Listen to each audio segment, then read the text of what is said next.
kurtulamadım. Bu aklım nefsimden kurtulamadım.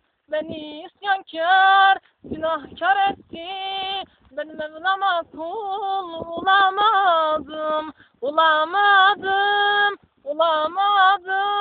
Ben Mevlam'a kul olamadım. Doğru yoldan gitmek varken ben bu yoldan gidemedim. Kurtulamadım. Bu aklım nefsimden kurtulamadım. Beni isyankar, günahkar etti.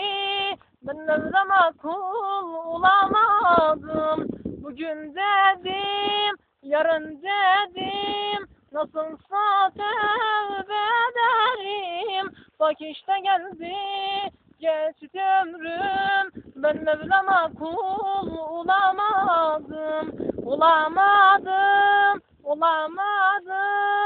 Ben Mevlam'a kul olamadım.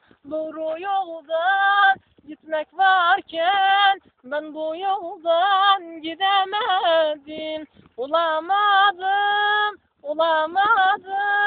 Ben Mevlam'a kul olamadım.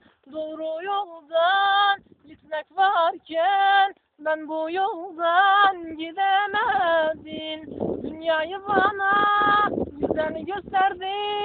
Her anı helal deyip yedirdi. Bak işte geldi, geçti ömrüm.